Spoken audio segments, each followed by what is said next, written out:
Bonjour, bienvenue sur ce tutoriel pour le réglage de l'exposition à partir des paramètres de l'ouverture du diaphragme, du temps de pause et de la sensibilité du capteur afin de bien exposer son image.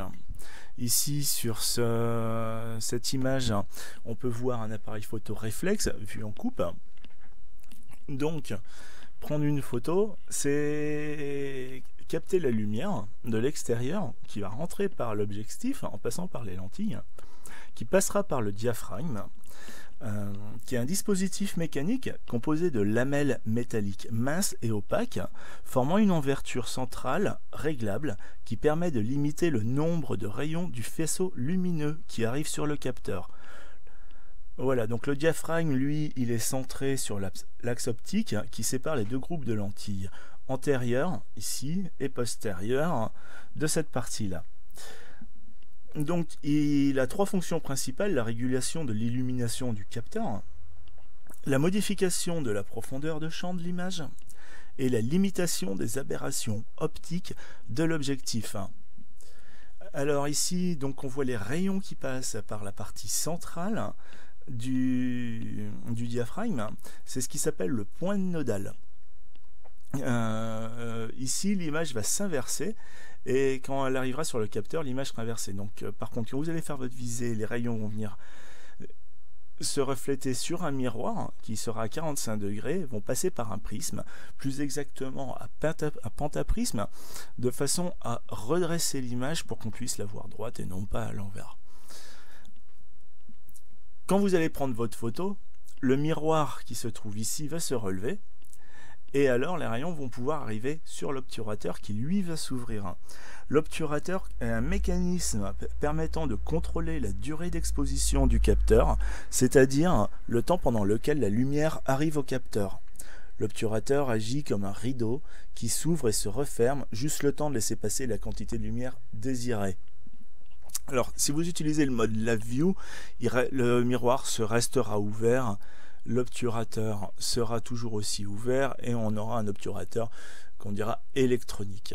Mais sur les réflexes, on aura toujours ce fameux rideau mécanique. Alors, il va s'ouvrir et ensuite, la lumière va venir sur le capteur. Sur lui, on peut régler la sensibilité en ISO, l'ISO qui est une unité de mesure de la sensibilité à la lumière du capteur. Plus la valeur est élevée, plus le capteur est sensible. Voilà. Donc maintenant, on va aller voir un petit peu plus près à quoi ressemble le diaphragme. Et on a différents indices d'ouverture qui correspondent justement à la quantité de lumière qui peut laisser passer. Alors, selon les objectifs, la quantité de lumière à pleine ouverture ne sera pas forcément la même.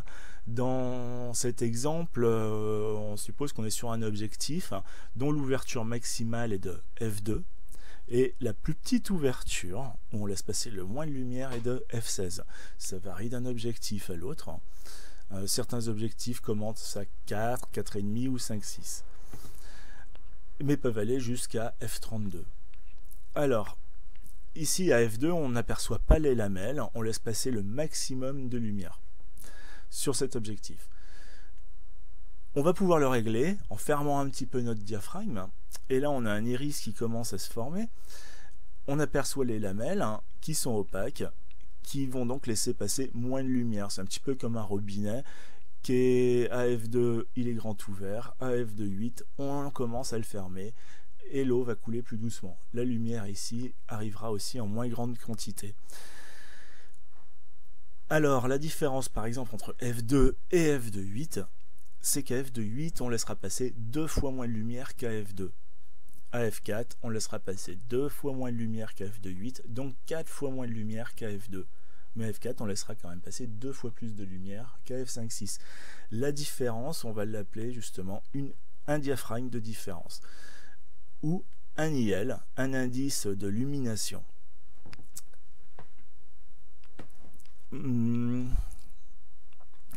Donc pareil pour F8, F11, F16. Après, sur vos appareils photo, vous aurez des valeurs intermédiaires qui seront de l'ordre du demi-diaphragme ou du tiers de diaphragme.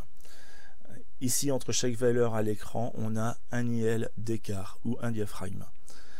Alors après, je vous ai fait un petit dessin sur Photoshop pour aider à mieux comprendre comment ces paramètres interagissent entre eux. Donc pour bien contrôler son exposition, on voit la lumière ici qui a une certaine intensité qui peut varier selon l'endroit où on se trouve et les conditions. Donc elle est représentée par cette colonne rouge. La lumière rentre dans l'objectif, qui va être ici, va passer par l'obturateur, qu'on règle ici, pour arriver sur le capteur, dont on va aussi régler sa sensibilité. Alors par exemple, pour une photo, on va dire bien exposée, par exemple, pour une certaine intensité lumineuse, je serai à f8, à par exemple 1/125e de seconde, et ISO 200, on va supposer que ma photo, elle est parfaitement exposée, j'ai l'exposition idéale. Maintenant, selon ce qu'on veut faire, le diaphragme, lui, va, comme je disais, va agir entre autres sur la profondeur de champ. Et on va pouvoir vouloir une ouverture du diaphragme un peu plus grande pour avoir une profondeur de champ beaucoup plus courte.